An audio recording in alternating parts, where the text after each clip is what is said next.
Votre équipe, elle manque pas de compétences IA, elle manque d'attention collective. Et vous de votre côté, chaque semaine, de nouveaux contenus, de nouveaux outils, de nouvelles promesses autour de l'IA. Vous regardez, vous accumulez et vous appliquez rarement. Mais bon, on appelle ça se tenir informé. Dans cette vidéo, je vais vous aider à voir autrement ce qui vous bloque, vous et votre équipe, face à l'intelligence artificielle.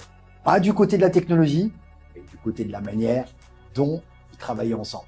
Je suis Daniel Hakim, sociologue, facilitateur et entrepreneur. Mon rôle, remettre du mouvement dans vos projets et dans vos équipes.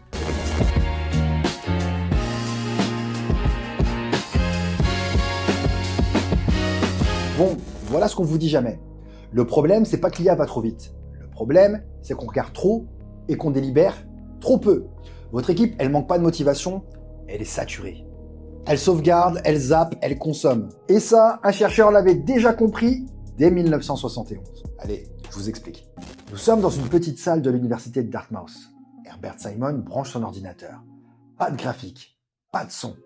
Pourtant, ce programme est capable de démontrer des théorèmes de logique, comme un mathématicien. Et lui, ce qu'il veut démontrer, c'est que les humains ne sont pas rationnels comme des machines, et que les machines peuvent, parfois, mieux raisonner que nous. Mais ce qui l'obsède par-dessus tout, c'est autre chose.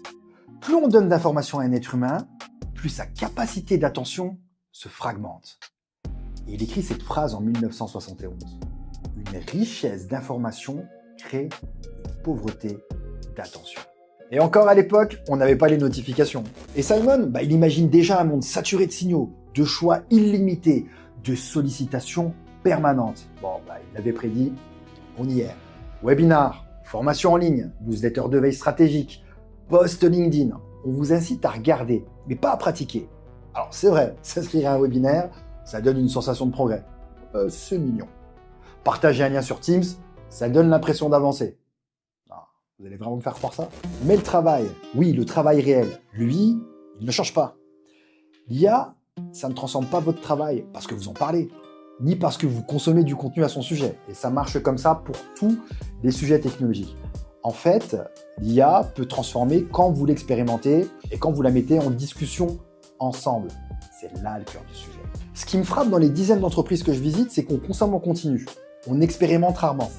Et on prend presque jamais le temps de tester pas à pas, de questionner ensemble ce que ça change, de regarder ce que ça modifie dans la coopération, tiens, dans la manière de décider aussi.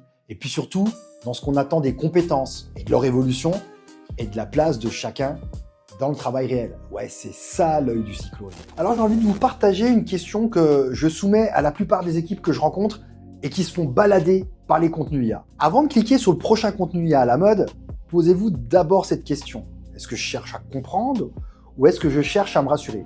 Je sais, elle est piquante cette question, mais vous savez, sur cette chaîne, on regarde les choses en face, droit dans les yeux.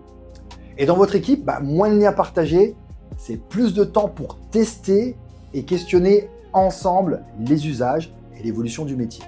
Pas pour aller plus vite, mais pour aller plus juste. Repensez à Simon dans son petit laboratoire de recherche. Il avait raison, on est submergé, mais on peut sortir de cette boucle. Une équipe qui décide collectivement de ce qu'elle regarde, qui prend le temps d'en discuter, qui teste sans pression de résultats immédiats, elle avance.